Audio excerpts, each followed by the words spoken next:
Yakub coming? He's traveling for work. Remember, he told us he was. Oh, yeah.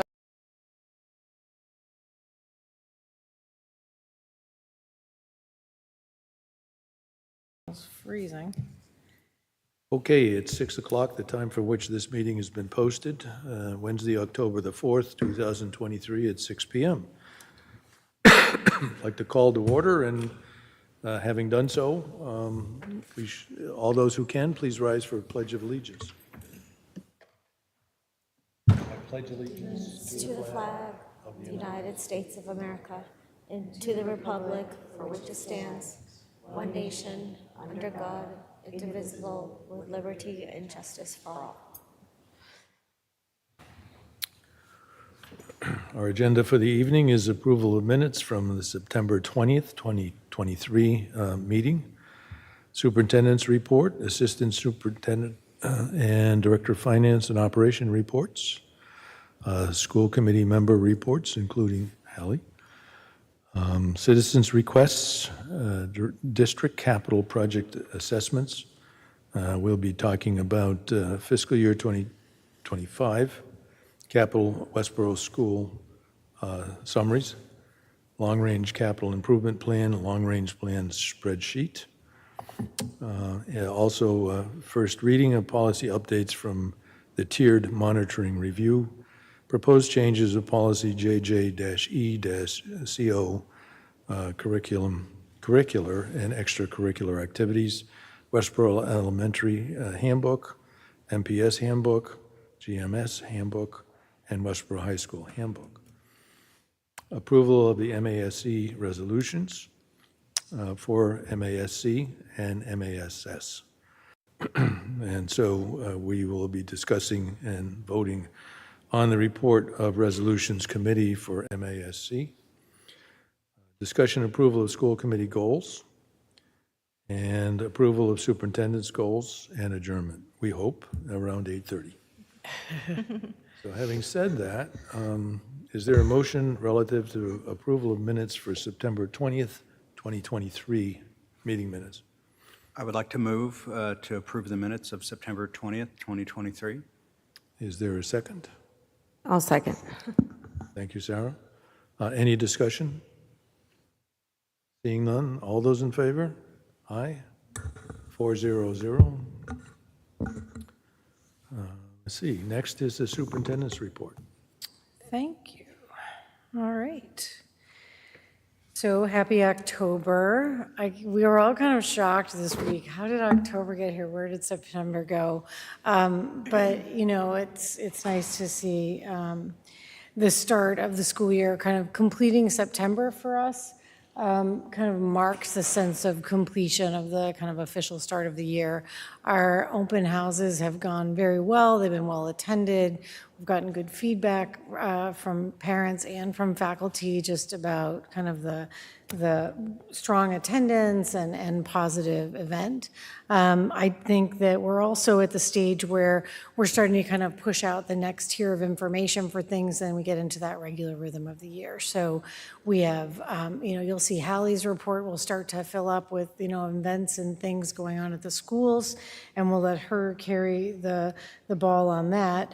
I wanted to provide just one notation that we've been looking to, as we've increased our own communications with both the community and with our families. I pushed out a communication today just updating parents on the wide range of educational opportunities that we work to provide for them. It's one of our core charges to make sure that around educational issues and support in parenting and areas where they've asked us to provide more information and education.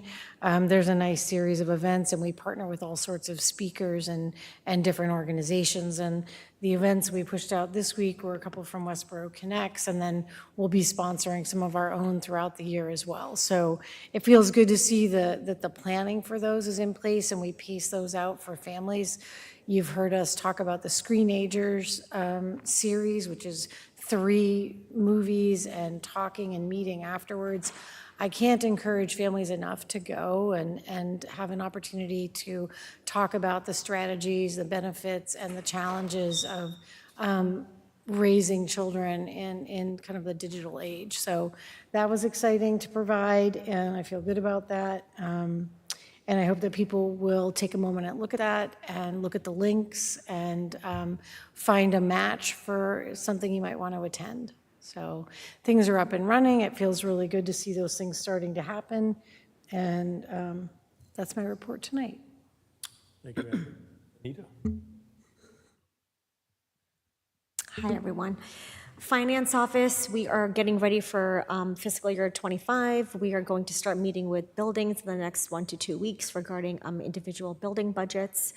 And operations-wise, we're just working with capital, working with the town officials on our capital plan. Thank you. Daniel? No update tonight. So the elementary schools have their fall festivals coming up. So there's the Hastings Fall Fest on October 13th, and then Fales Family Fun Day on October 15th, and then the homecoming dance is next Friday night, and then we have our homecoming festival the next day. Are you doing it out, you guys are doing it outside again? Yes, on the tennis court. Yeah, fingers crossed. Well, you can go inside if it rains, but we're hoping the weather holds for that whole weekend will be nice. Sarah? Nothing to update today. Nope, thank you, but nothing tonight. I just have a reminder that next Thursday, October 12th, CPAC will be having its monthly meeting. You can find the link, it's held via Zoom. You can find the link on either the Facebook page for CPAC or at westboroughcpac.us. Thank you. And I have nothing tonight, since everything is quiet so far relative to construction and other projects. So the fall town meeting doesn't have a project from the school department, but other things are in the works. So with that, we can move on. Citizens' requests. It is a little early by about 20 minutes, but I think we may have people who want to speak. So if we could read the policy. Sure. Yep. So before we begin, I'll just remind everyone of the school committee policy regarding citizens' requests. You must be a current resident of Westborough. Speakers are allowed to address the school committee about issues within the school committee's purview. Each speaker will be allowed up to 3 minutes to speak to the school committee. Written comments longer than 3 minutes may be presented to the presiding chair before or after the meeting. You're welcome to hand the chair additional comments in writing now, or you can send them via email, and the chair will share them with the other school committee members. Public comment by residents at this meeting is not a discussion, debate, or dialogue between individuals and the school committee. It is an individual's opportunity to express an opinion on issues within the school committee's authority. Our role is to listen carefully to what you have to share with us tonight. Clapping, cheering, calling out, or any other noise during or following a speaker is not allowed. At the close of citizens' request, school administrators may address what was shared by the speakers if they wish to do so. How do you want to organize the speakers? I will speak to that in a minute. Okay. I do want to speak to the 3 minutes because there has been some discussion about why such a short period of time. The town of Westborough has been using 3 minutes for this opportunity for the public to speak before committees for as long as I've been involved with the town, and that goes back quite a number of years. I also have determined that, in fact, the legislature of the Commonwealth of Massachusetts allows speakers at their various hearings about 3 minutes. Some are shorter, being 2 minutes. And so there's nothing untowards in terms of the length of time that people are allowed to speak, in effect, freely before this committee and other committees in the town. In addition to that, we have a policy for those things that take either longer than that to satisfy a speaker's position, that they can arrange a time to speak to the administration, or for that matter, pending discussion with the chair, arrange time, excuse me, on our own agenda for a presentation. However, as mentioned in our policy, it has to be pertinent to things that are in the purview of the school department and the school committee. So having said that, I guess I'd like to see hands raised as to those who would like to speak to us, and I will set the order. So Boyd would be first, and then we'll go to the back of the room. Will both of you two want to speak separately or together? Separately? Okay, we'll set that policy. Thank you, Boyd.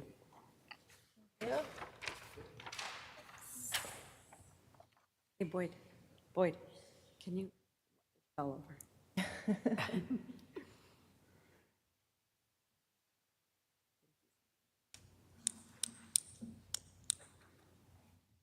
And as a reminder, just begin with your full name and street address. Boyd Conklin, 8 Water Street. I am a parent of 6th and 7th graders in Westborough schools. Thank you for allowing me time to speak today. Hello, groomers. My comments concern item number 1 on my agenda of your implementation of Department of Elementary and Secondary Education DESE Comprehensive Health and Physical Education Framework, the standards contained in Governor Maura Healey's implemented framework compromising comprehensive sexuality education, CSE, model of sex education. CSE content that are under these standards in the framework is neither age appropriate nor medically accurate. For this reason, I urge the school committee to reject Westborough's implementation of the framework. Governor Maura Healey has made it clear that it is optional whether you implement it or not. In the past, DESE has approved CSE curricula that would be in compliance with the standard in the framework, 2 of which are Get Real by Planned Parenthood and Our Whole Lives. In Our Whole Lives curricula, K through 1 lesson, again, this is kindergarten, 1st grade, include the direction to teachers.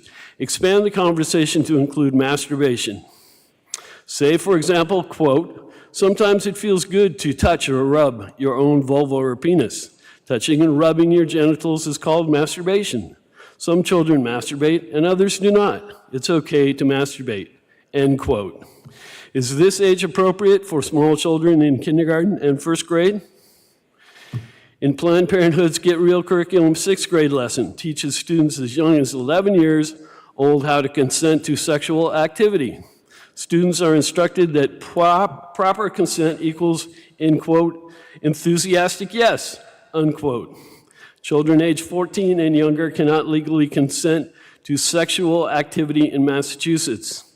Is this lesson age appropriate for 11-year-olds? This framework also has a heavy emphasis on gender ideology, given in the youngest grades. Many Americans do not believe that gender ideology is appropriate for children. In fact, according to recent PRRI Public Religion Research Institute survey called The Politics of Gender Pronouns in Public Education, only 8% of Americans believe it is appropriate to teach K through 2nd students that some people are transgender. Only 12% believe it is appropriate for grades 3 through 5, and 44% of Democrats think that there are only 2 genders. CSE curricula use graphics like the gender unicorn and or gender-bred person to teach young, impressionable minds that they might not be the gender they were born. This confuses students and influences them to adopt transgender identifications, putting them on a path to pursue experimental transgender treatments and surgeries. Is it medically accurate to tell students that they can change their gender? After sex reassignment surgery, transgender identified people are nearly 20 times more likely to die from suicide than the general population. Boyd, your time is up. Okay, thank you. Thank you.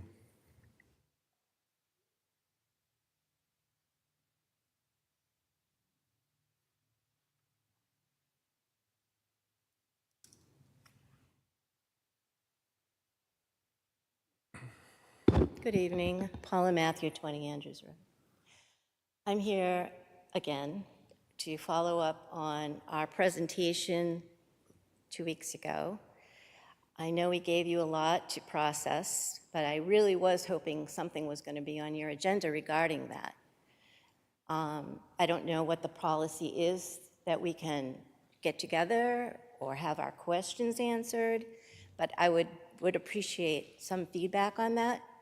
In the meantime, I'd like to recommend 2 books. One has to do with psychological and physical damage of our children, irreversible damage, the transgender craze seducing our daughters. And the second one has to do with spiritual damage, The Return of the Gods by Jonathan Cahn. They're a great read. It might at least see where we're coming from. You might understand better where we as parents are coming from and how we're actually damaging our kids by some of what Boyd has said and what we mentioned 2 weeks ago. I appreciate your time and look forward to talking about this some more. Thank you. Thank you. Sir?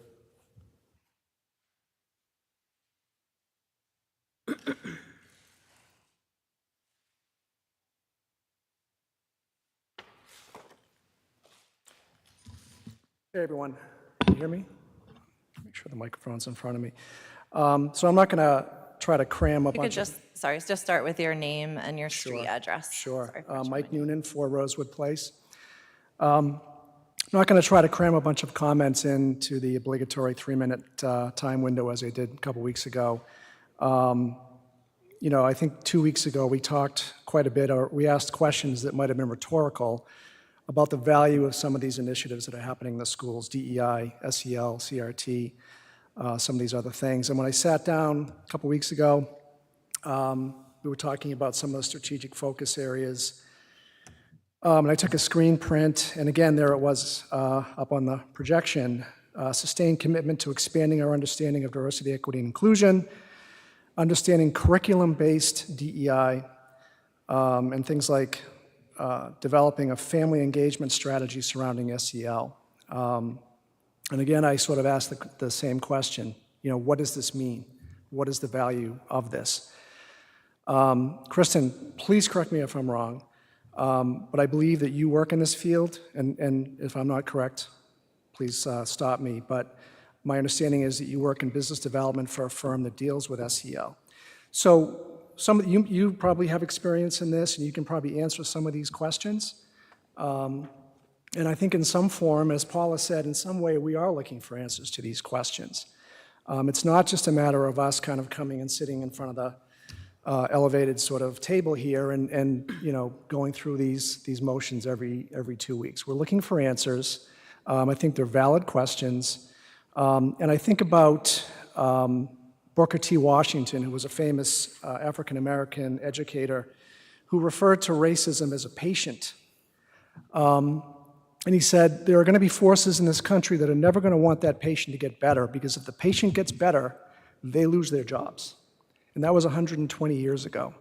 And again, I'll just leave you with this. I think the question that we're trying to get answered, in large part, is what patient we're trying to cure in a town that shows no evidence of being systemically racist, and at what point do we get back to education?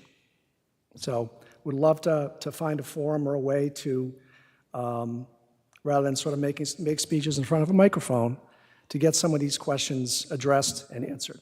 Thank you. Thank you. I think at this point in time, some of the things that were said at our last meeting were disturbing to a lot of the members of the public.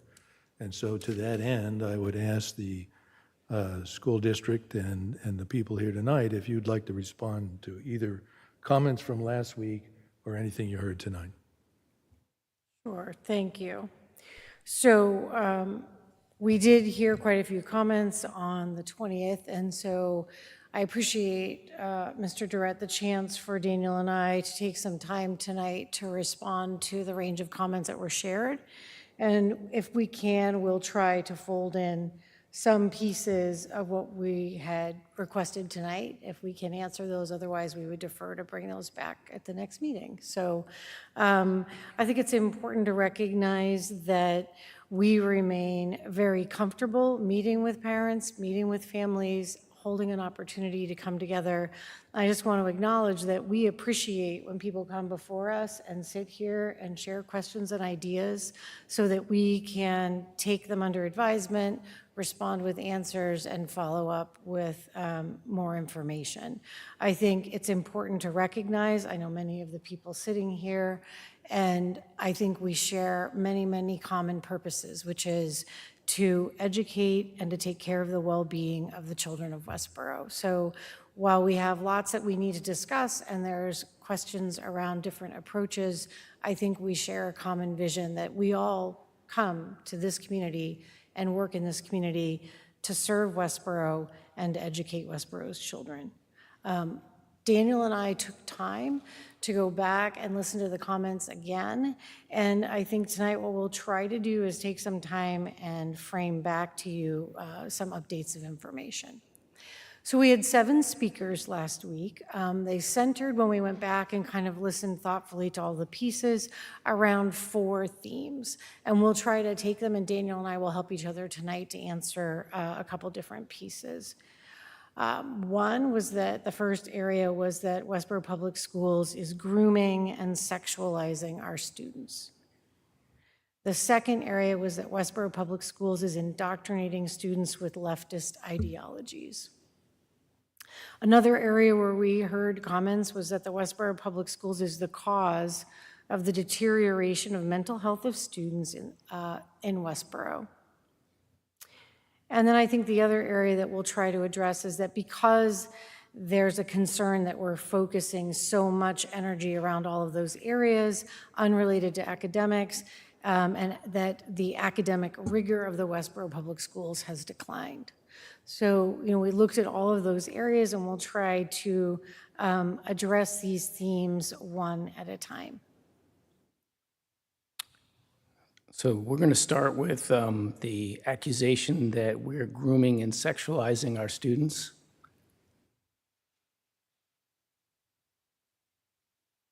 I don't know why you would think that the teachers of this community would be doing that. We're not molesters. We're not predators.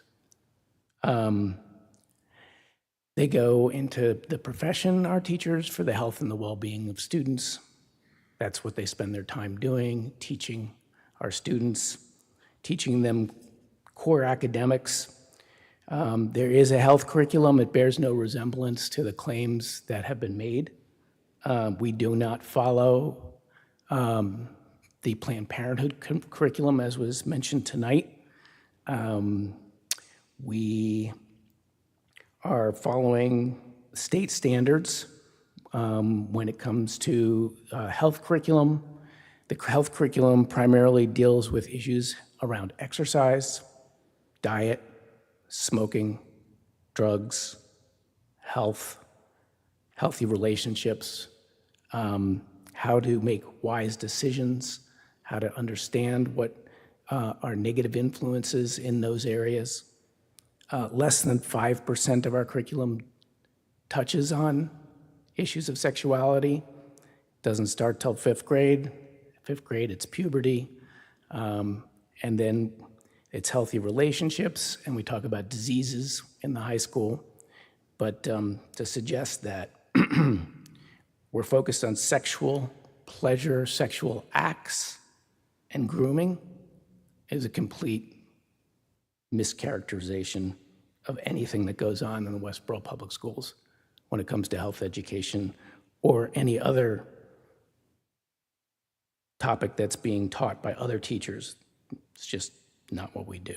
I think one note, and I'm trying to keep track of it too, I think it is important to recognize that the health curriculum begins in 5th grade, which we feel is appropriate because it is, as Daniel said, when you see physical development starting to take place, you have young women who have already started to menstruate, and so you are trying to provide some well-grounded health information.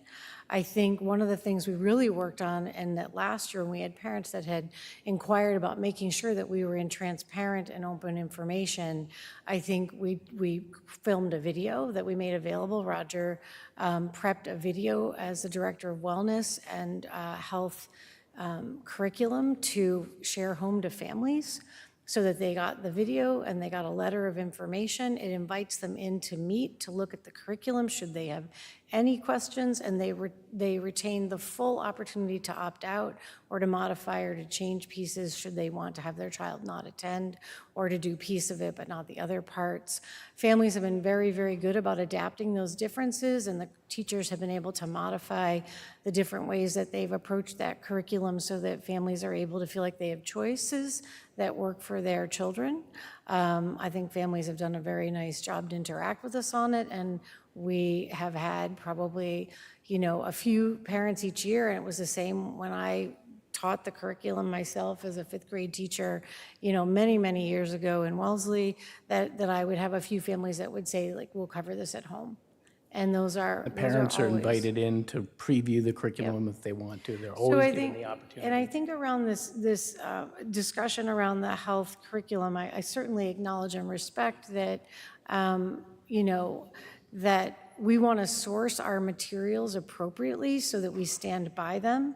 We are not using all of the curriculums that have been mentioned, and I don't think they have been specified. I don't believe we don't use the whole lives curriculum. That's a much earlier curriculum, and Westborough has made appropriate decisions that we start that health education as a work in 5th grade. So, I'm hopeful that people feel like the discussion that we would be over-sexualizing any of our curriculum is not our area of focus. I would just like to be on record with Daniel as saying to use the term groomers for our faculty is so highly inappropriate that I just feel the need to be on record as saying that I certainly had a good number of teachers who let me know that they found that very disturbing. They have to do annual trainings to watch out for sexual predators, to even be in the field. They do their annual updates to all of those trainings, and we take watching sexual predator work at a very high level professionally as one of our core charges. So I'm hopeful that in the questions that were asked around those areas that people feel like we've been able to give a thoughtful update on the first, which is, are we grooming or sexualizing our students? And I think Daniel and I feel that the answer is that we would never be seeking to do such a thing. The next area of core focus was that Westborough Public Schools is indoctrinating students with leftist ideologies. So I'll try to take some time to address some of the key pieces of that. Westborough Public School students experience, our goal is to provide an exceptionally robust and diverse curriculum for our students. Across the ages of their time in school with us. But by the time you have students in 4th grade, as they escalate up the chain of kind of working knowledge to begin tackling complex ideas in curriculum, we keep a very robust schedule and we keep our students very busy in classes that we think are very rigorous and meet the standards of heading off to important college experiences. When you look at a sample schedule here, all of our students carry an appropriate load of meaningful curriculum, and its goal is that it is providing a robust, diverse curriculum across a wide array of experiences. You see students that start in AP biology in the morning, move to a chamber orchestra, move from there into an English level 5, a short 10-minute break to visit with friends, and then they head into an AP history course. That is a national curriculum taught incredibly well by Frank O'Brien in this sample schedule. And into Spanish, and then ending their day at 2 o'clock at pre-calculus. Our students are moving through an array of very rigorous experiences, and none of them are providing any singular focus that would center on pervasive indoctrination of leftist ideologies. I think that we are focused on making sure that we're providing a schedule that demonstrates how to develop comprehensive readers and writers who can write across a wide array of topics, both nonfiction and fiction. Teachers that are, students that are able to be adept at mathematics and science, that understand history and speak a world language. We want our students to be playing musical instruments or using musical voice and participating in sports and clubs outside of this rigorous schedule. We want to educate a child that is smart, kind, and an engaged citizen. I think when you look at the schedule of their day, what you know is that we do work within the DESE curriculum. So the standards that DESE asks of us are the anchored learning goals that we use to develop curriculum. We don't use singular texts in almost any of our classes because they carry singular ideologies. So in that thoughtful focus, we use wide-ranging sets of articles, multiple books, fiction, nonfiction, and primary source as the center of the way that we try to provide the attainment of the learning goals that are our responsibility from DESE. We often filter out DESE learning goals if we feel like they're in the wrong grade level or our curriculum is more rigorous than that, and we do make those kind of important decisions. But to match for graduation requirements and MCAS standards, we work within this framework. I want to say personally, as someone who graduated my own 2 children from this district, that Westborough Public Schools has a proud history of graduating students who we see as active citizens that understand the rights and responsibilities of being an American citizen. We say the pledge in our schools, we open our day with opportunities for students to connect, and we focus on developing a curriculum where we understand the important role of government in keeping a strong American identity. Our teaching presents a wide range of views. Our goal is to use multiple sources and for students to have choice and selection because we have a wide array of students across the curriculum experience, both in academic ability, in identity, in values, in areas of focus, and areas of passion. And so our choice is that our educational materials are always targeted to that full range. We have a philosophy of what we call using windows and mirrors in our curriculum. It is our target goal that any child sitting in the seats in our school will see mirrors, opportunities to see themselves in the reading and in the work and in the experiences of their curriculum. At the same time, they should also have windows to see and look into and understand the experience of others so that they can place themselves within that experience and develop strong, comprehensive, factual thinking skills. From there, they learn to develop their own opinions, their own views, their own idioms and feelings and perspectives. We feel strongly that we can have students who can source content, speak knowledgeably from factual, well-sourced data, and defend their opinions, and we welcome those opinions in our classrooms.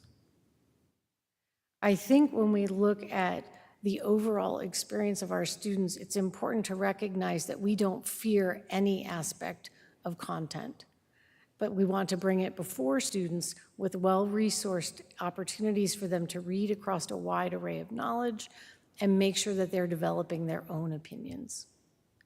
I'm immensely proud of the quality of things I see in our classrooms, and I find an opportunity when I walk in and out of classes to hear students who are really thoughtfully engaged with good material. I think when we look towards the next area of focus, one of the other pieces that you asked of us were around 2 specified areas around the comments that were made. One of the comments was from a gentleman who was concerned that we were culturally grading his child, his 3-year-old in preschool. So I want to take you into this card for a second. This is the Westborough Early Childhood feedback card that goes to parents. You can see that it goes in fall, winter, and spring, kind of a standard preschool piece of feedback. You can see in the bottom right-hand corner that it speaks to developing, beginning, establishing, going beyond. So again, age appropriate to 3-year-olds. And if you flip to the second page of that slide, Daniel, it's a 2-page report card. It starts, if you go back for a minute, it covers, on the first page, it covers self-awareness, reading and literature, practice skills. If you go down to the next one, you're going to see it covers language arts, social studies, physical development, play, math, and science. So it looks across the full array of the child's day experiences and interactions, and it also looks at self-directed and independent initiative, and are they able to participate in unstructured play? All really appropriate benchmarks. If you go back to the area where I believe this parent was speaking to, it's in the social emotional development piece of feedback. There's 2 sections there, social awareness and relationship skills. And the content says, recognizes that people have different feelings and recognizes diversity and demonstrates respect for others. I feel confident that that's well within the range of an appropriate skill set that we want our children to develop. It's not very dissimilar from the kind of reports that I got on my own children from Miss Tanya's forever ago, where it was, do your children recognize how they're alike and different from others? Can they participate and make friends with all types of people? Are they kind to everyone? All those types of skills are the anchor of preschool. I remain comfortable with this report card, and I don't feel that there was any targeting or ideological bending in the design of this report card. Can I interject for a second? Sure. One of the things that our school system is fully inclusive of students with special needs, and the preschool in particular has a number of students that have special needs by definition of law. So when we talk about recognizing diversity and demonstrates respect for others, I think people can misconstrue and see it only through one lens. Those people who want to do that can sort of turn things around, but kids are learning in preschool how to get along with different kids, students, and so, understanding that they're different, they can't grab, they can't shun, that's part of what's there. Yeah, I think that's an interesting additional insight, because I think, like in the preschool, when we were there last year, there was a student who was nonverbal and deaf, and so the other kids in the class started learning to sign, and they figured it out naturally because it was a fully inclusive environment, and they recognized his differences. They recognized that he was both nonverbal and non-speaking and was not able to hear them. And so they started automatically developing systems to interact with each other and started their own developmental sign language of interaction with their classmate. So to Daniel's point, when we talk about diversity, it's the full umbrella of diversity and the opportunity for children to embrace and enjoy their classmates. So thank you, that was important. The other area where we looked at discussion was around the current events curriculum that we have, and it's a mini course that occurs across a semester of either 7th or 8th grade. It depends on when it falls in your schedule. The framework of the class is a current events class, and so it is looking at everything going on in the world, and people are coming in and talking across a whole array of topics and things that they experience. It's used as a framework for doing all of our research and study skills and analytical reading and developing opinions versus facts. Its essential questions are these, like how do choices affect us and our community and the world? What happens in a system when resources are limited? What can you do to inspire change in others? And what are belief systems? So it's kind of a framework for helping students to begin to develop working knowledge of how to unpack current events, experiences they read, things they're seeing, place it into a context of them being able to source that material, talk about it, develop their own opinions and defenses, and to then do a lot of analytical research. And you can see in the key skills there, it's really taking apart text and working within topics that students bring in and topics that they share related to global studies, And this was the case specifically where the terminology was that they were concerned that we were indoctrinating around isms. And so isms is a language of, social studies and history. And I think we're comfortable that we're making sure we're presenting all of them so kids understand what that language means. And so these are the ones that Daniel pulled from their curriculum and was going to make some comments on. Yeah, I mean, I just, the idea that we shouldn't talk about isms and that by talking about isms is indoctrination. The flip side to that is if we don't educate our citizens, our children, on what isms are, then they don't understand that there are different belief systems that people have and how those can be problematic, and they also can be enlightening. As we put together just a sampling of some of the isms that we teach about: constitutionalism, authoritarianism, Catholicism, progressivism, conservatism, fascism, Nazism, classism, racism. I'm not sure which ones we're supposed to include to make sure that our students are educated. And so I don't think that we would want our students to only get one set of isms and not be privy to others that are more controversial. And so that's what we just wanted to bring to your attention because it was brought up last time we met. Do you want to move into the mental health piece? I want to be thoughtful about the next piece here. So the next part is the mental health, that we're the cause of the deterioration of the mental health of students in Westborough. I think it's important to step back from this context, and this relates specifically to the terminology, I think, where people have attached the SEL curriculum to that. We're 6 years into that curriculum, and we keep restating that to people. We've been working around helping students to feel supported in their emotional development in my whole trajectory of time here. We made, and around the question that I think that was addressed tonight very thoughtfully from one of the comments from one of our parents, we're very happy to engage around looking at the content of the SEL that we do. We've shared that with families. We've pushed it out multiple times. We speak about it openly. We actually made a video. We did a whole show on it and pushed that out to both the community and to our families. It's been viewed a lot. We had several people on, and I hosted an hour-long conversation around what are we covering in SEL, what is it, what isn't it, so that people could understand the trajectory of how we work with kids around understanding your feelings. When you're having big feelings, how do you manage those? Like, Sarah came home from kindergarten. She's now 26. Learned how to flower breathe when she was in kindergarten. When you feel anxious, you learn to breathe. You sit, you can quiet yourself, you can sit in another space. Those are all SEL skills, and we are clear around the trajectory of that work. There's been a long-standing educational practice that is, we have large groups of children all having different emotional days, who come together regularly 5 days a week with us for 6 hours a day, that managing emotions is a giant part of our lives, and managing the feelings that flow in with thousands of children who we educate every day is just an active part of being an educator.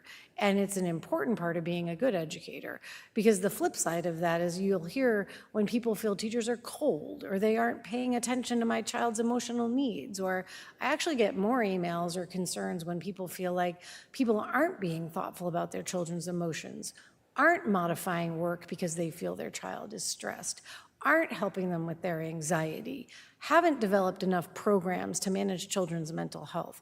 I mean, over my 10 years here, those were the requests that were made of us directly to bring in our budget and our performance to deal with the mental health crisis that exists nationally. And I think that's the important part to emphasize here. Education is a microcosm of the world, And as things in the world change, educators are supposed to be responsive to give students the skills they need and parents the skills they need, and to work with families to make sure that parents are emotionally happy and healthy. And I think we have seen a huge national call for education to do a better job as we've seen the developmental wellness of children escalate with depression and anxiety, and is a national trend. I think if you look at Daniel's next slide, the source of this is outside all of us, and we're all trapped in responsiveness. If you look at the development of the first iPhone in 2007, and you track the data of the deterioration of both adult mental health and student mental health, escalations in anxiety, feeling sad and hopeless, or suicidal ideation, or opportunity to try to commit suicide, has escalated around the pervasive negative experiences that happen on social media. We get calls from parents who want us and expect us to discipline their children, to educate their children, and to untangle the mess that happens away from us at parents' homes and in children's social lives away from school. The social media impact on our educators is wearing them out. Hence that we then had to respond by providing better mental health for our own educators, because managing the students who are trapped in this emotionalism is a real impact in society. Can I interject? Sure. Sometimes I don't think it's understood that it used to be kids would come to school and they wouldn't fit in and they'd feel bad about it, but they could get home and then recover. That's not the case anymore. They go home and they're subjected to being left out on social media. And it's sad, you know, it makes me emotional. And I just think, you know, that's just a part of our modern society, and we're dealing with it. And it's part of, you know, when we talk about social emotional learning, we're doing the cleanup. I think it is a shared responsibility, and we do see it. I want to be clear. We have always seen it as a shared responsibility. We're not blaming parents that they don't get that recovery when they go home. I think parents are trying to cope with, you know, finding out that their child's distressed or upset, or there's been a social incident that's been played out in social media. And, you know, we've been at this for years trying to, you know, manage what's going on in the impacts of the lives that our children are living in society now. The immense benefits of technology are not to be disputed, and we welcome them. We control them in the school setting. We have strong filters on things. We manage, it's not the school setting where we're running into issues where students are getting traumatized. But we're all, my point is, you know, not to harp on it, but to be clear that as educators, this is our field of expertise, where we are asked to be responsive as educators when we see what students and families are coping with. And our families have asked that of us as an educational field. So I'm confident that the responsiveness that we've been at for quite a while, that the social emotional development is well within the appropriate range of the types of things we should be talking about with our students. It's managed as a small, appropriate part of our day. I guess I would move to the next, and again, Daniel and I are putting a good amount of time into this because we've had multiple opportunities and a lot of content where people have asked for you to respond, and so, you know, we want to make sure we're giving you the response that we feel looks at all of these issues thoughtfully and respectfully. And I'm really glad that they bring them forward for us to be able to represent what we are doing.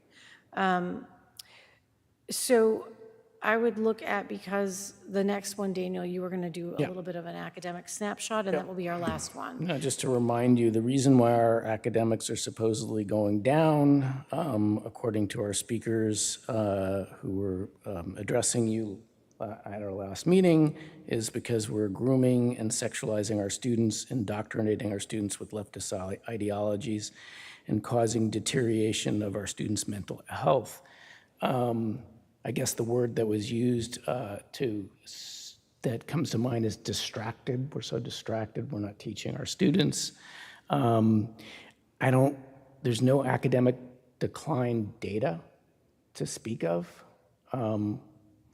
Realtors know that home values are tied to quality of schools. The median price of Westborough homes have gone up dramatically since 2019.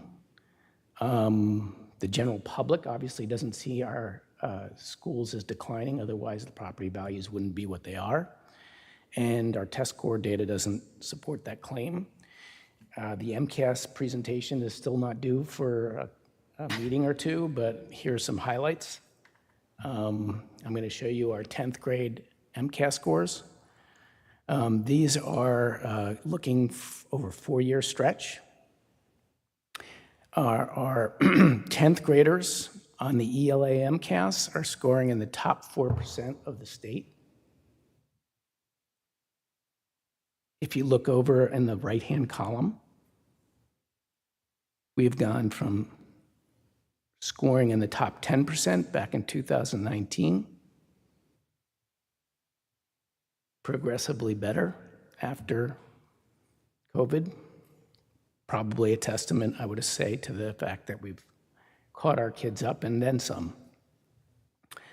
Same pattern in math, top 4% of the state, our 10th graders. And the 4 of 12, by the way, and the 3 of 12 that are there, those are comparison districts. Lexington, Hopkinton, Belmont, Shrewsbury, Northborough, Southborough, et cetera. And then science, they changed the test scales, so I don't have as much historic data, but we're in the top 2%, even higher than ELA and math. So what decline? I think we'll give you, and you know, across the span of the year, you continue to get reports on our academic performance, our focus on curriculum. Our look at universal design for learning is about presenting more and more diverse opportunities for students to get engaged at their exact level of interest. I feel that I want to, one, thank you for the time to answer our community. I want to reemphasize that we remain very, very comfortable talking about what we do and providing information. And I also want to be really clear, like, this is a human process. Like, you have human children coming, you have human families and human faculty, and it's just a big soup of people all trying to do their best work every day. And of course, everyone is going to make mistakes. I want to say parents make mistakes. I want to say faculty make mistakes and students make mistakes. And what we model to everybody is that we learn, we grow, we get better. And that's who we want to be as a district. And I have immense pride in the fact that we are an incredibly high achieving district in an incredibly diverse, both socioeconomically and ethnically and religiously and personality-wise, just an amazing community, and that our faculty continues to adjust and to teach to that wide array and maintain our performance levels. When we have hundreds and hundreds of first English language learners, homeless students, we have a wide array of things experiencing in our classrooms every day, and I just have to give that commendation to our faculty because it's distressing to them to hear. The comments are ones, it's public record comment, they pay attention, they are concerned about this representation, and hence why we asked to be able to comment and why you wanted to be able to give us an opportunity. Our faculty is willing to meet we remain willing to meet. We care about our community having faith and trust in us. And we are partners with the community in that. That doesn't mean we're always going to agree, but we're always willing to represent that information openly, and we welcome the opportunity to continue these discussions. We have had meetings with families, we have had meetings with some of the people that have been here to meet with us, and we remain very open to continue that. I remain disturbed to have a high-quality, wonderful community like Westborough represented in some of these comments that have specifically occurred with some language and explicitness and the language around grooming and pieces feeling really disturbing to our faculty. So as a superintendent of schools, while I work for you, you own the charge to hire me or fire me. I'm going to say that our faculty is doing an incredibly good job. And I'm proud of them, and I watch them work, and I'm going to continue to represent them here to you, and we are welcoming ongoing opportunities to comment on Citizen Speak such that you feel confident that the hundreds of hours you give to this service, that we're meeting your expectations. So I think we were able to cover both what they shared tonight, and they can email us, call us, follow up with us, but we will take an approach as directed by the chair after each citizen speak to comment and provide data that balances out the questions and provides information as they're requesting, or we will follow up at the next meeting and get the information that you're looking for. Like I had to find the report card as an example. Thank you for the time tonight, and I think we can move back into the regular agenda. Thank you for your response. At this point, we'll move on with the district capital projects and assessments. All right. Let's see. So I want to take you into the part of, you're going to start to get chunks of information that are sometimes informational. So when we look at capital tonight, you know you're at the beginning. This is the edge of the budget process, right? So we don't have any articles at this town meeting, so everything we're looking at for is projecting. It can get confusing. We're projecting forward ahead to March, okay? So we're currently starting the development of the budget, and we're getting to the place where we're working on providing information to you. So the capital update that I'm going to show you briefly is informational, and so you can start to read content and kind of be updated before we give you the final selections of what was approved at the capital process that Steve will be folding into, okay? So there's 3 documents that I just want to open briefly as informational for both the public, because again, when people are watching, I think it's really good for them to hear it multiple times, and then you'll see this played out at March town meeting and through all the process between now and when we develop the budget. So Daniel's going to open the first document, and this is the spreadsheet that's carried by Kim Foster at the town level, working with us on our projections. And I just want you to see a couple adjustments that are anticipated, which is at the March town meeting, which is for FY25. Last year, we projected that the Mill Pond number for the roof restoration section would come in. It's being carried as a holding point right now for the 1.1 million, but we will have a final bid with a hard number for town meeting before that. And the change that I just want to call out for you, because I know you guys are paying attention to this, that we had anticipated that the ADA updating for Hastings, the second article there that you see 5 million as a placeholder, would potentially have been ready for this fall town meeting. It's not, and the ADA work will be for spring town meeting. And we will have, again, that number will adjust against a cracked bid, which will be absolute in terms of the amount. The other 3 items are the design dollars to update the rim and the roof at the high school. And you remember that last year we established that the trajectory would be 1 year you do design, the next year you come in with the hard dollars of a cracked bid. So we did the design, we're doing the design on ADA and the roof for Mill Pond right now. So you see in those numbers for the March town meeting, the 1.1 million and the 5, we'll have updated numbers against a real bid.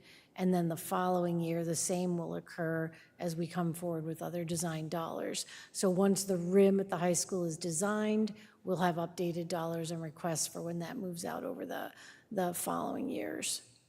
You'll see, for example, if you look across the columns there, that we moved the high school air conditioning request over to FY28, and it's sitting there as a placeholder at 3 million. So Kelly basically added a percentage increase against the original cost to leave it as a placeholder for 28.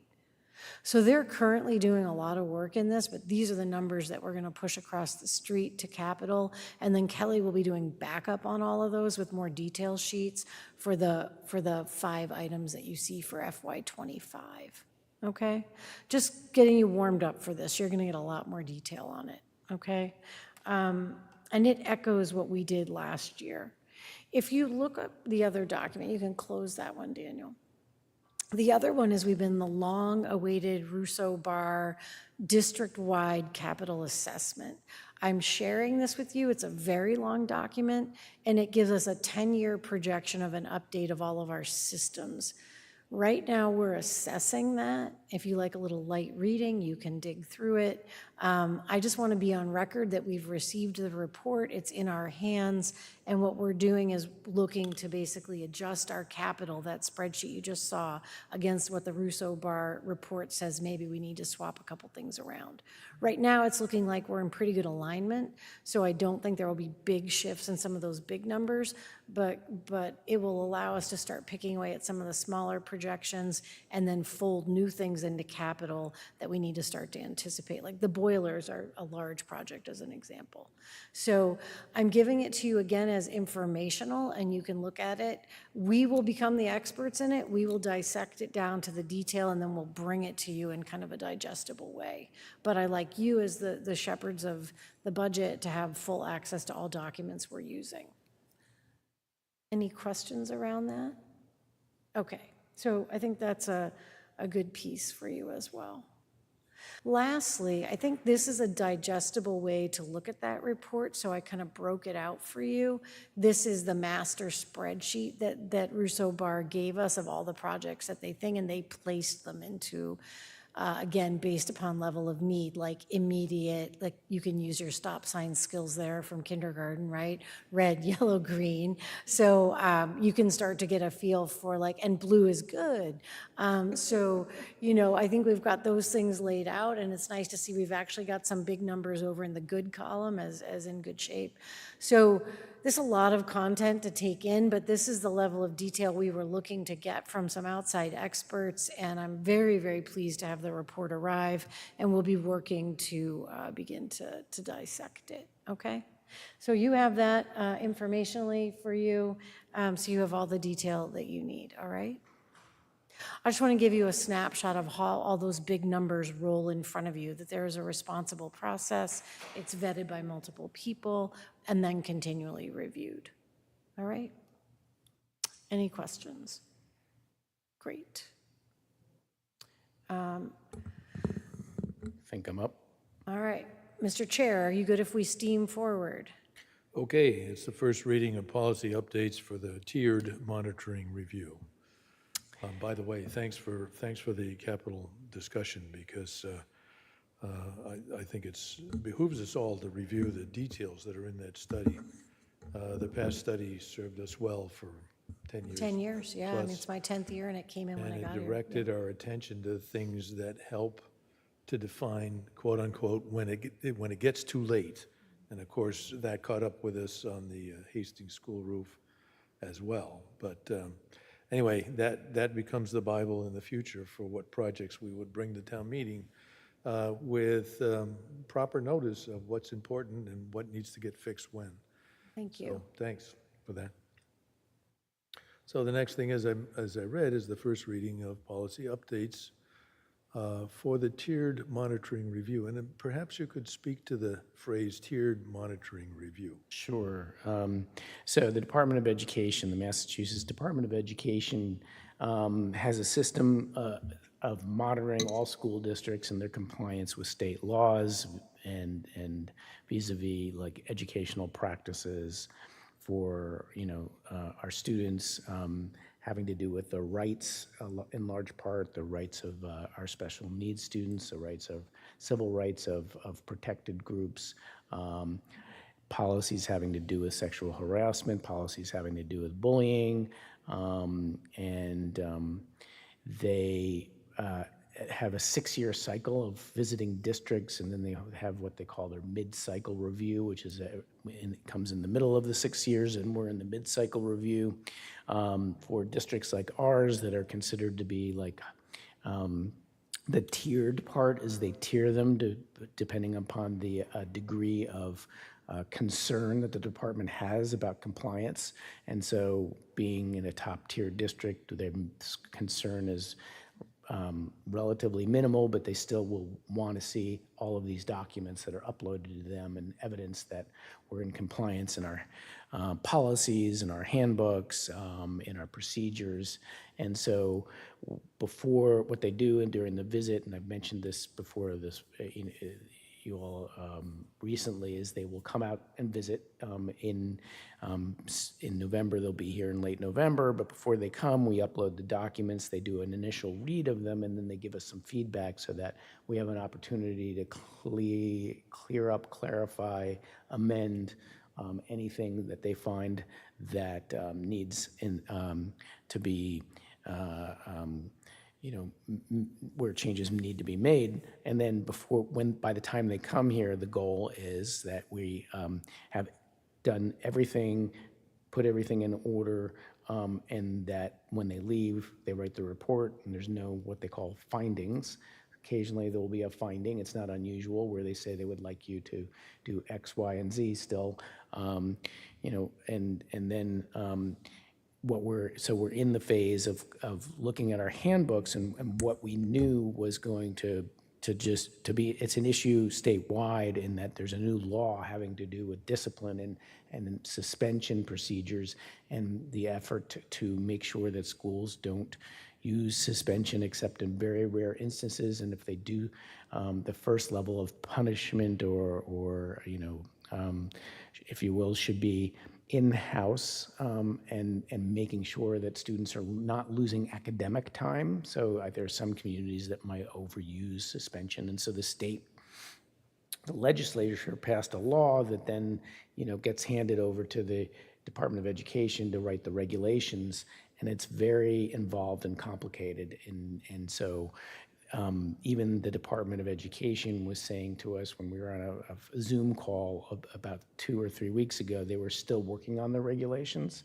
So we didn't even know what target we were sort of like aiming at when we gave them the first round of our books. And so they gave us feedback, and they said that they would like some changes. And then so what you have in each of those handbooks, mirror images of one another that our legal counsel reviewed. Right now, you'll see there's 15 pages or so that are redlined that are in there that pertain to that. And so you should review it when you get a chance. I did get, we asked the question, Amber and I we were thinking, we really don't want our handbooks to be so disproportionately loaded with pages and pages and pages having to do with discipline and also bullying. Like, we want people to be able to get to the policies, obviously, but I said, please, can we hyperlink them? Can we just not have them? And today I got a phone call from the department saying, yes. Oh, that's good. So look at the content, but the layout will end up being substantially different. We're going to take the bullying sections and the discipline sections and move them into appendices with hyperlinks so that there's not so many pages. There's also one policy there, a co-curricular and extracurricular activities policy. You should read it just to see that there's 2 protected categories that were not in there, homeless, and I think it's gender might have been but it's just a tweak of a couple of words to come into compliance. So anyhow, that's the background. You can, do you, I think we want to let you, I think the process that makes sense is that I'm carrying it on the 18th for you to vote. So this is a first reading. You should be able to look at them. It shouldn't bog down your meeting. There's small adjustments. I think he's called out the one where there's like some content and why. But again, compliance related, and I think I feel good about how we're handling it. So you can look at those at your leisure, and then when you come on the 18th, we'll be asking you to vote those. You can take that vote as individual by book or by topic, or just do them as a block, as we would write that motion. That would just be to update against the expectations of the tiered monitoring review. So it's kind of a generic kind of, pick up the language differentials for us to make sure that we come into that review clean. I appreciate the time you're putting into it. I know that it's important that we keep all of this stuff really updated, and so thank you. You've got 2 weeks to give them a look, and I think seeing it in red line makes it easy for you, and then we'll vote it at the next meeting. yeah, and I will say that I did learn that we don't need to, we have until they come to visit to pass this. So if for some reason. I so want it done. I want it done too, but I'm just. gonna I clean just something wanted off our you work to. list. I wanted you to know that, should you have questions and, you couldn't get the vote done next meeting. If you get bogged we down have in until it. after Thanksgiving. I just am like thinking about the budget. I'm like, we gotta get to the Yeah, other that's true. I mean, I get it. So, thank you very much. Any questions on that? All right. So you have, Mr. Chair, you have the next section, which was, there's 2 sections of here that's really all of your work, well, all 3 now, the resolutions and the goals and then my goals. So I'll turn it back to you. Well, the next action here was to review and discuss and vote on the approval of the MASC resolutions. Do that now unless there's further discussion. I think the format I'd like to follow, since we've had a chance to review these things ourselves, is just read the resolution name, what the conclusion of it is supposed to do, and offer a vote on a yes or no basis. If that's satisfactory to the committee, I think it would speed up the time and be able to move on to the goals of the committee as well as the superintendent's goals. So if that works for everybody, I'll start with that. And someone can make a motion, second, and we'll decide what to do with each one. So the first one is full stable funding for METCO. And I'll read the therefore be it resolved section because all the rest of the whereases get very tiring. Therefore, be it resolved that the Massachusetts Association of School Committees calls upon the governor and the legislature to create a stable funding structure to support METCO and its partner districts that fully funds the support provided by METCO and the cost of providing services delivered by METCO partner districts. Is there a motion, yes or no? I make a motion to support this resolution. Is there a second? Second. Okay, let's take a vote. All those in favor, raise your hands. 400, and I will mention that Yakub also supported a positive vote on that. The next one, Resolution 2, regarding investigations and recommendations for transportation bidding procedures.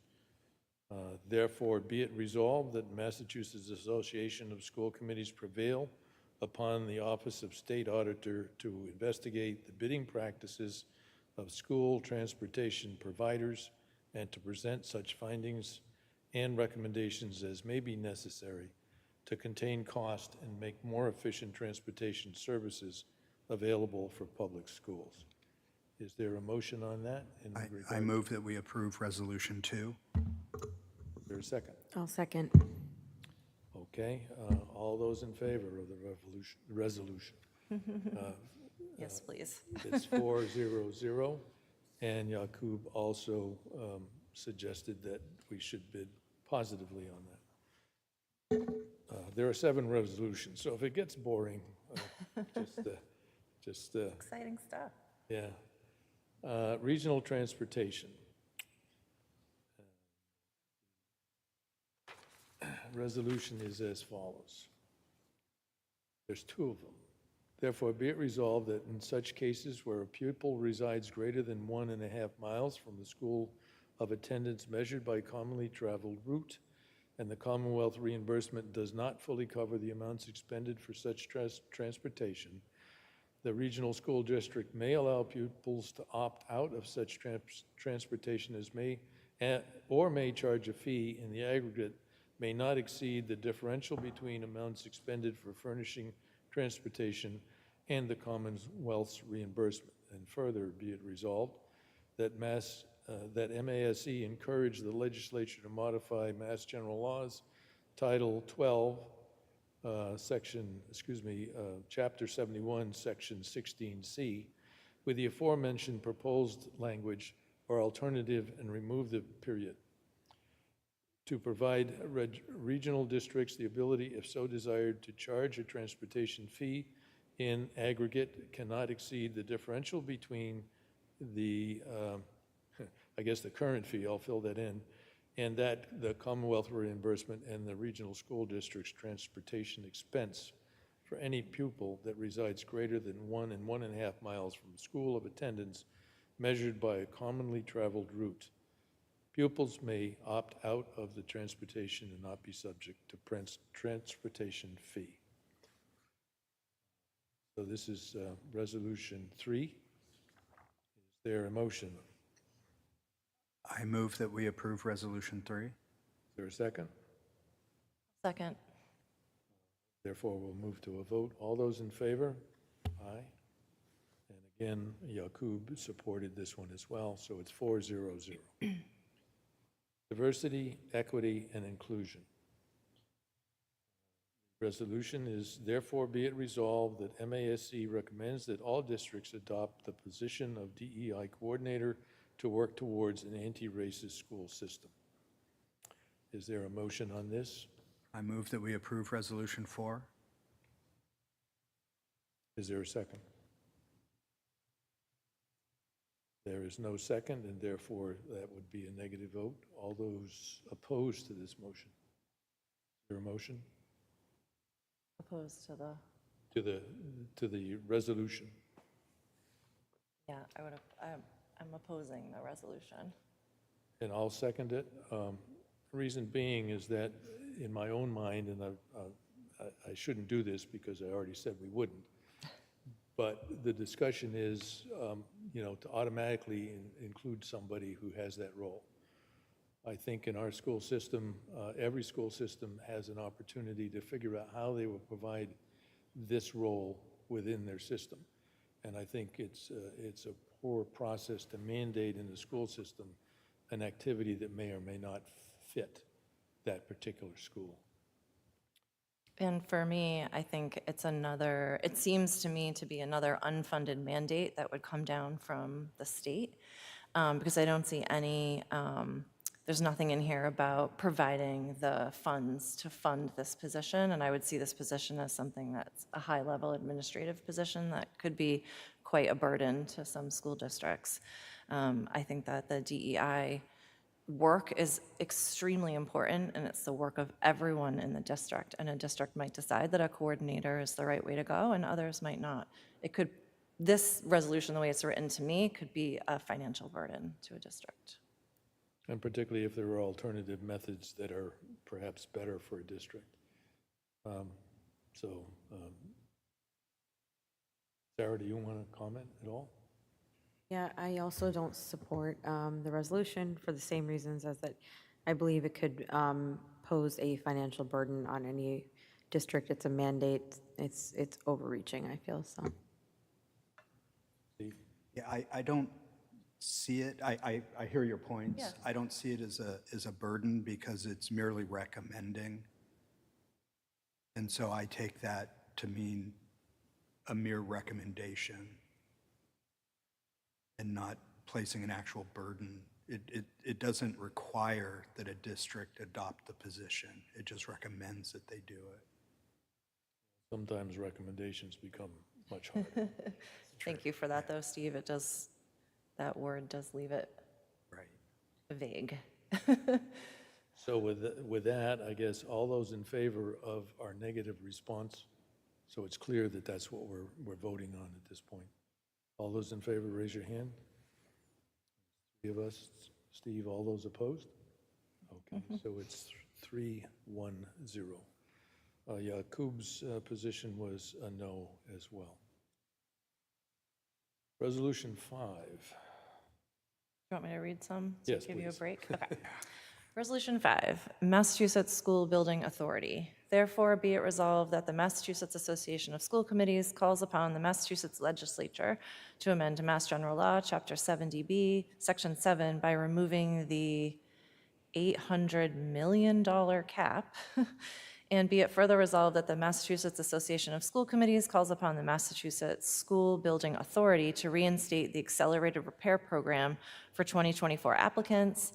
And be it further resolved that the Massachusetts Association of School Committees calls upon the Massachusetts Legislature to allow public preschools to be included in the accelerated repair program and core program. Therefore, is there a motion on this proposal? I would move it, and if you want a discussion, a small discussion, I can give you one. Is there a second? I'll second. Wish, I'll fill you in on a little bit. The MSBA receives money from, in effect, the lottery at a certain amount of money every year for their programs. And so that is the limit that they're given to spend, if you will, to build schools, and of 800 million. The problem is that that's not enough based on our experience in construction, where high schools, a single high school is costing between $200 and $400 million, which means that all those schools that have a need in districts that are smaller than that will never get their chance.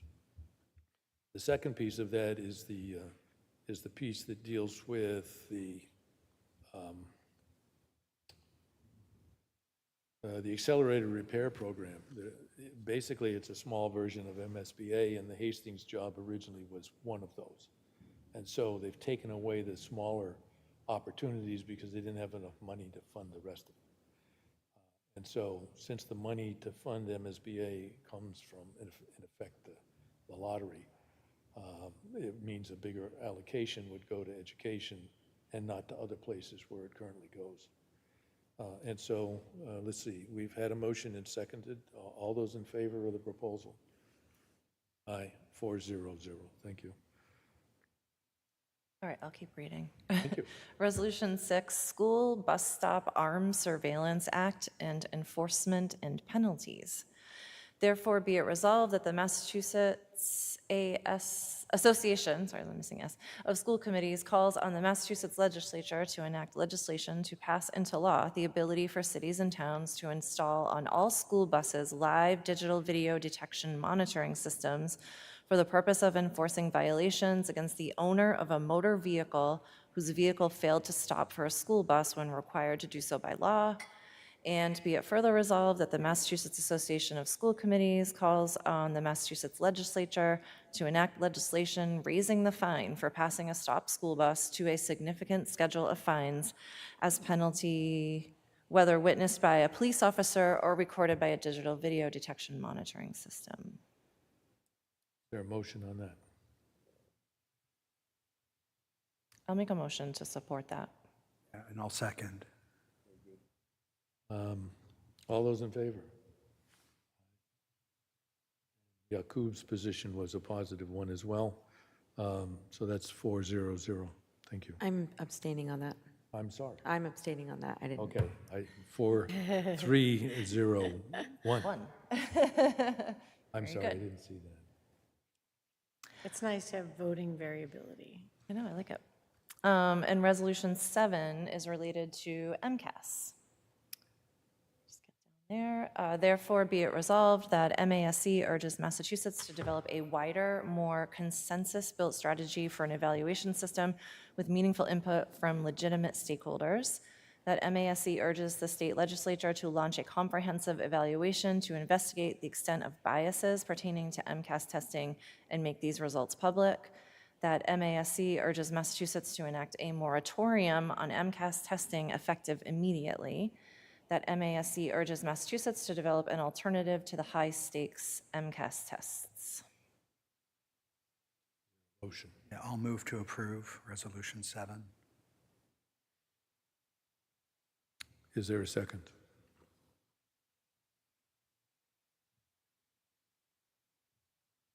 Second. I would move that we defeat this proposal.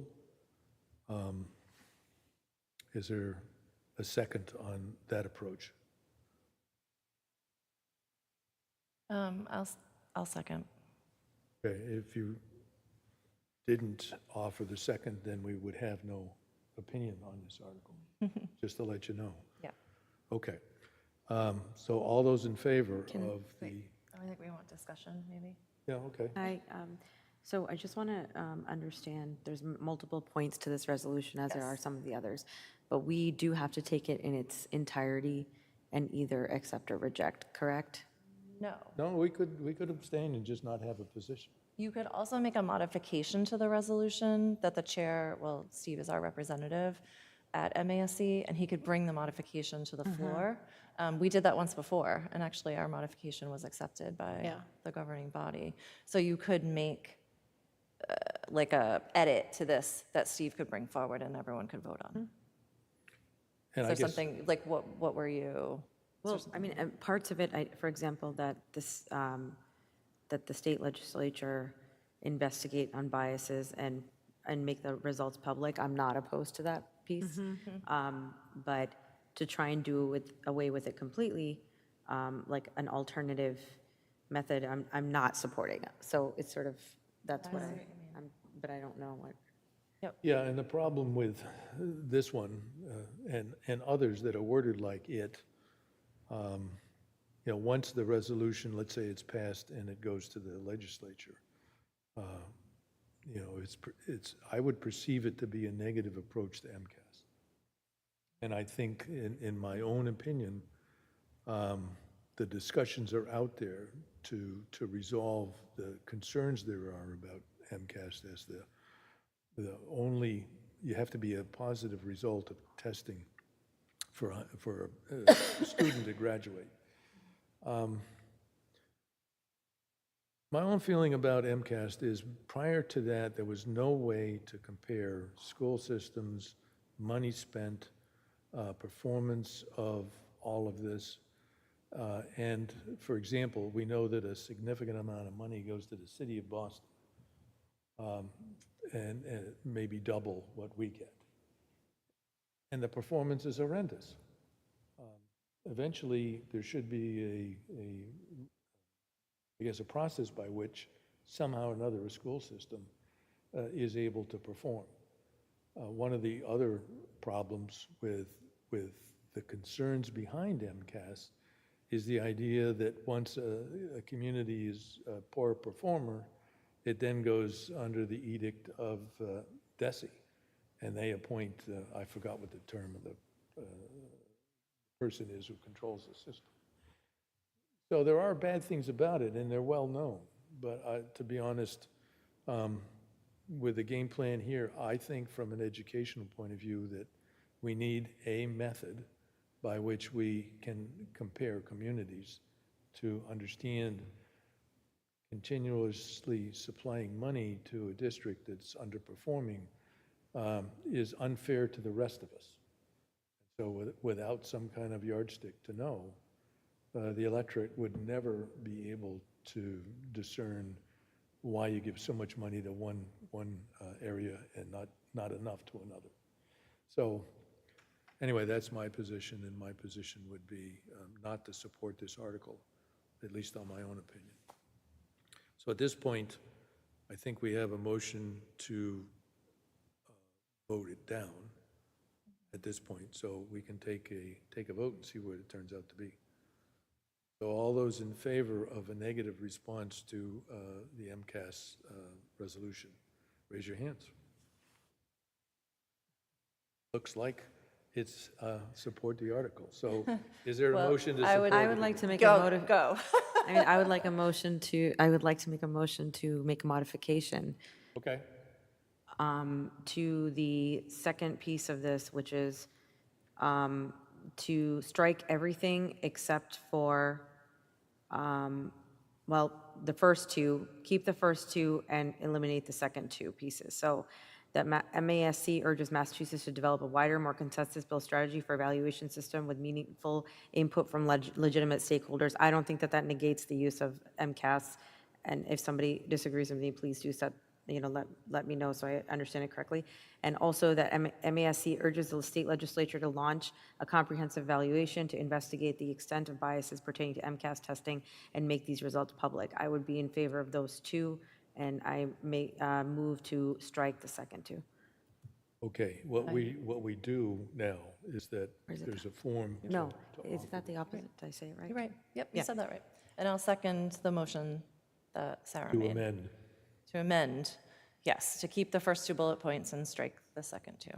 And I agree with how you read, Sarah, the first bullet point, that it does not mean eliminate, but it means to bring in a wider group of people to work on a comprehensive assessment.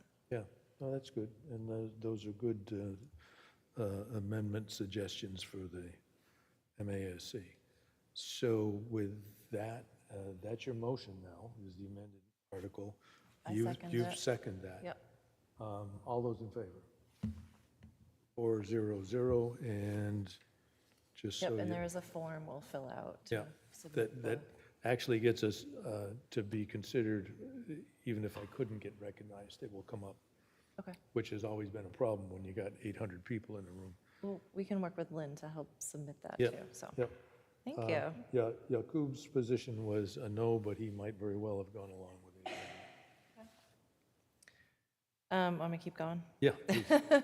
Resolution 8, safe storage of firearms.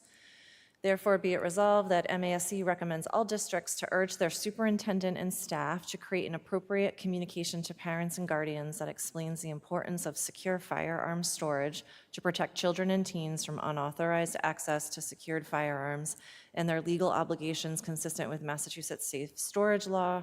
Be it further resolved that MASC urges other communities to work with their local law enforcement agencies, health agencies, and nonprofit organizations to collaborate and increase efforts to inform district parents and guardians of their obligations regarding secure storage of firearms in their homes and vehicles. Okay, is there a motion in favor of this article or proposal?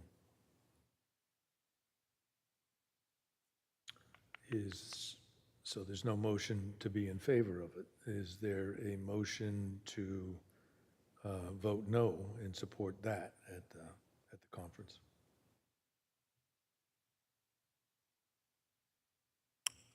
Is there a motion to abstain from any vote on this? I make a motion to abstain. Okay, and I'll second that, and I will read the comment that we have from Yakub on this because I think it's the logic that I would think of as well. Yakub would have said, I wholeheartedly support education on firearm storage, but I do not understand why this has to become a reality of school districts and not municipalities. This education should apply to anyone living in our town, whether they have children at home or not. And in fact, it does. There is legislation already on the books in Massachusetts that requires an owner to properly store their weapons with a lock on the trigger guard as well as properly secured so that in fact children don't have access to it. I mean, the real story with firearms is not legislation in Massachusetts. It's what people do instead. And I think we've seen that, countrywide now forever. And it has to do with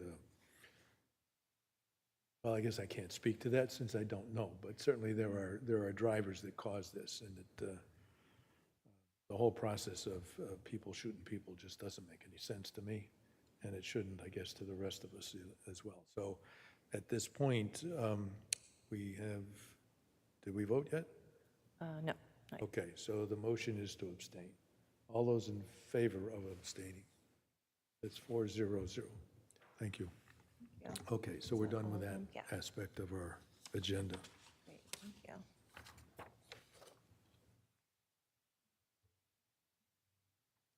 So the next item is discussion and approval of the school committee goals. Yep.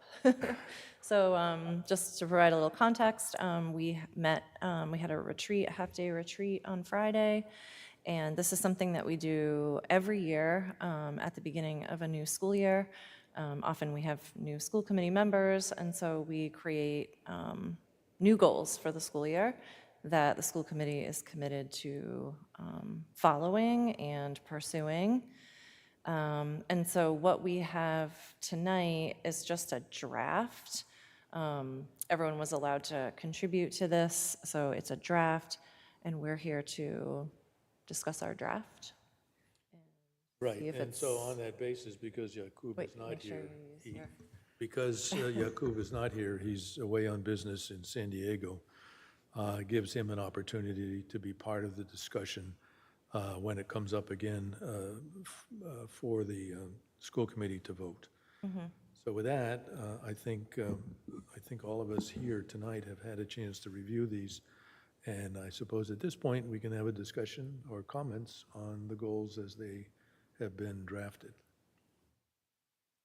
I did have so first of all, I think these are really strong goals, and I like seeing our big categories of what we're responsible for.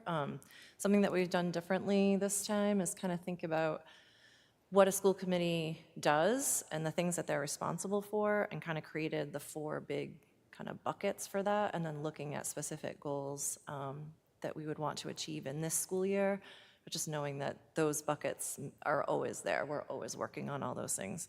But I did have a question about, under governance and policy, there's a bullet point, the last bullet point says, monitor implementation of the district's strategic plan.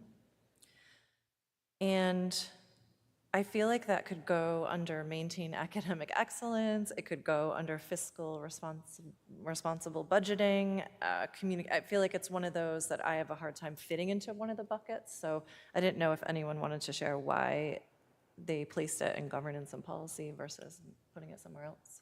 Well, having accumulated the different comments in terms of what might make goals, it actually allowed an expansion of it to be in that location.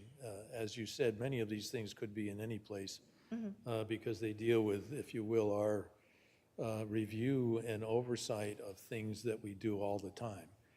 They're just a little more specific in certain language, if you will. But all of these things we have been doing as a school committee in supervision, if you will, of the school administration, year over year. But since we have been criticized about, what are our goals in the specific sense, these are a little more specific in action of the school committee, in particular, adding things like reviewing and maintaining aspects of the master plan, if you will, and things like that. So certainly, I don't think there's any concern on my part of where it got put, if you want to move it to a different category, because it does apply actually to all of them. No, I mean, it is mentioned in one of the bullet points under fiscally responsible budgeting too, so I just was curious to see it there. It makes sense. Oh, thank you. At least that's how it got there. Sarah? Sarah? Yeah, so I think this was great that everybody was able to put their input into this. Thanks, Steve, for compiling it. So I think there's room to move stuff around. I think there's also room to condense the information and truncate it, because I think some of it obviously is, all of it is being put together from, with all of our feedback. And so I think we have some sort of repetitive things in here that we can just, for example, I would say in maintaining academic excellence, we could probably put bullet point 2, bullet point 3, and bullet point 5 together. And you guys can, those are all sort of talking about the same thing, and I think we can condense it. Daniel, scroll back to the top. I think the governance and policy, I think based on what is in fiscally responsible budget, I would agree that maybe monitor implementation of the district strategic plan is covered in bullet point 2, and we can potentially tweak that a little bit to reflect the same thing. In communication, I think that 1 in 6 can be combined. And perhaps where if you go back to assure governance and policy, and I can say that this, because this came from me, which is assure that policies and procedures, it's procures, we have to change, that's a typo, remain accessible to parents and students, I think that would probably fall under communication. So perhaps the easiest way to do this is if you would edit this and Yeah, sure. redistribute it to follow what you said. It just makes it simpler than try to do that on the fly. Yeah, I did a little wordsmithing too, like under fiscally responsible budgeting, it's the 3rd bullet point, so it's the top of the 2nd page. It's about to continue to maintain buildings and grounds, and I would just want to add the words continue to proactively maintain and assess, because I think we are very proactive about staying on top of, the plan that you just showed us, Amber, is like proactively thinking about, what needs repair, what is in a cycle for replacement, and that we are constantly assessing it. So I just think there's just little. Yeah, so rather than for Sarah to do all the editing, why don't you just send me your edits and I'll put them together in the final. You can turn on suggesting and work on that document where people's suggestions flow in there if you want. Okay. And then you can see Yeah. or make a copy and then edit it how you want and send it back to Steve and Kristen. You have options, but I like the fact that then you've got more time to work on the wordsmithing. It's hard to do when you're sitting here, during that working meeting. So I like that you made good progress, and you could probably continue to edit and then funnel them back to each other again. Yeah. Yeah, I so think everybody has it as a Word document, so you can do whatever you want and send it Yeah, back I to agree. me. Some of them can be combined. Yeah, if you so- redline it, then I can't actually make a mistake. So that would be good. Thank you. I love redlining, so. Scroll down to the bottom, just because I haven't seen them yet. I just wanted to see, okay, fiscal responsibility and communication, okay. All right, I just wanted to see. There's a good amount of overlap. I'm hoping that there's overlap to our goals in the strategic plan, so I'm just kind of taking them in as well. So that's I good. think that's another, that would be another way to organize them, is use the big buckets from the strategic plan. Like there's, I think there's a couple different ways to I think like about the it. arenas you picked, and I think it brought out new thinking and just a clarity in the bullets you guys put in there. So, and I like that they're tight, which is good. Yeah. So it's good, yeah. I agree on the combining and the wordsmithing phase. And then it also gives you time to look at it and see if you feel like you're missing anything that you want to add back in. Yeah, and then Yaku can contribute. Too, I mean, so it's that's great. very good considering how you put it together, so I'm pretty impressed. We could have left it this way too, but since we're talking about editing it, why not? It's the pressure of public record. When you see it live, you're like, oh, at least it's in complete sentences. But it is a change from what we've done in the past. I just want to, acknowledge that too. In the past, we've had just a list, a numbered list of goals. And so now in thinking about our big main responsibilities, and then I think updating the goals in this way can make them, clearer to everyone where our focus is. Yeah, and in effect, even though it's by the school committee for its school committee's purpose, it also identifies, I think, to the staff and the district, those things that integrate into the overall plan and curriculum, of which, it's not a one-way street. Obviously, there's information here that comes back to us of interest, including many of these points are things that we're already doing, but It just creates a focus on them to pay attention to them later on in the year. So it's a living document, and perhaps it'll be more interesting to see how we do at the end of this and what it might transform into the next time around. So, so where are we? That we are at superintendent's goals. Yep. And at our last meeting, the superintendent shared with us her professional goals for the school year, shared with us some measurement data that she'll look at, some timelines, and I don't know if anyone provided feedback for you on anything, Amber. I know I did not. They seemed straightforward and detailed to me. Nor did I, so. I think, I mean, it's always fine for you to update them as you go and tell me what to do. That's one of your jobs, I mean, to give me feedback along the way. So this is one slice of my work. I mean, I think it's important to know that basically all arenas are open all the time for you to give me feedback and direction. That's your job, and my job is to receive it and to work as you need me to. I think these areas of focus were targeted to be responsive to the feedback I got at the close of the year, and then looking at reflection, and then looking at the strategic plan. So kind of look like what you said about my work, what I know we need to get done in the strategic plan, what feedback I get from the leadership team, and from the review of the faculty, and then I kind of like mesh that all together.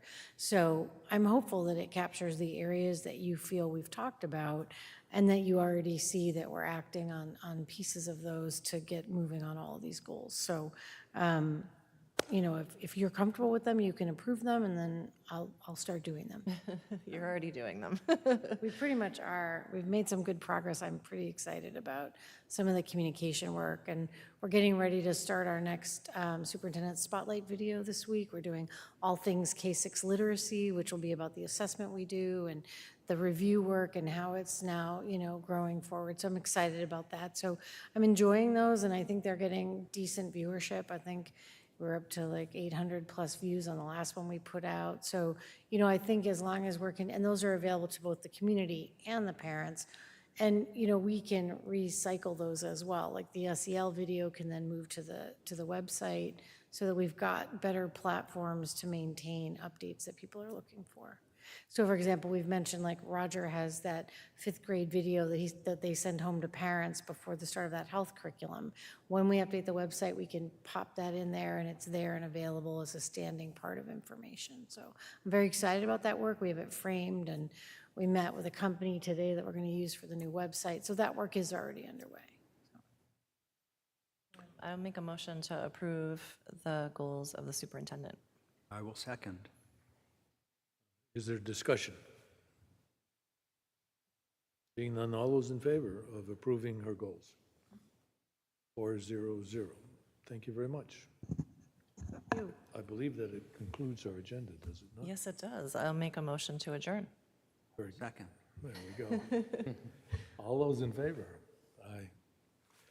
You can get the count all by yourself. Thank you. And you're done. Thank you all. All right, thank you.